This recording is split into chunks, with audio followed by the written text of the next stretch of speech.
The Lord be with you. A reading from the Holy Gospel according to Luke.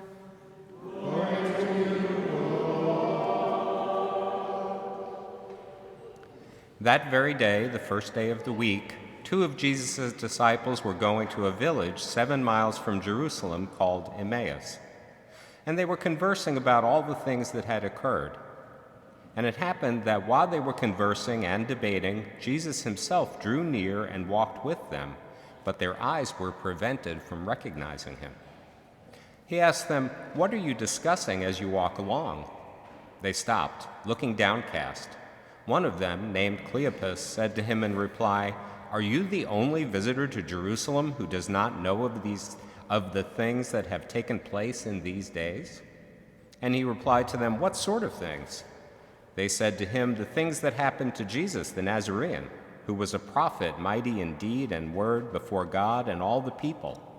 How our chief priests and rulers both handed him over to a sentence of death and crucified him.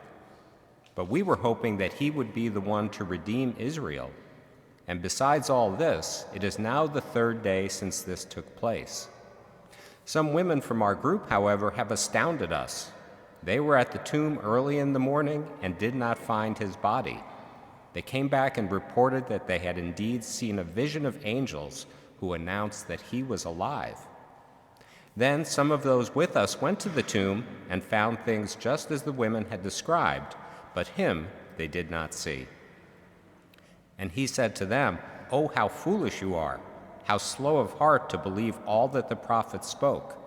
Was it not necessary that the Christ should suffer these things and enter into his glory?" Then, beginning with Moses and all the prophets, he interpreted to them what referred to him in all the scriptures. As they approached the village to which they were going, he gave the impression that he was going on farther. But they urged him, "Stay with us, for it is nearly evening and the day is almost over." So he went in to stay with them. And it happened that, while he was with them at table, he took bread, said the blessing, broke it, and gave it to them. With that their eyes were opened and they recognized him, but he vanished from their sight. Then they said to each other, "Were not our hearts burning within us while he spoke to us on the way and opened the scriptures to us?" So they set out at once and returned to Jerusalem, where they found gathered together the 11 and those with them who were saying, "The Lord has truly been raised and has appeared to Simon." Then the 2 recounted what had taken place on the way and how he was made known to them in the breaking of the bread. The Gospel of the Lord. Praise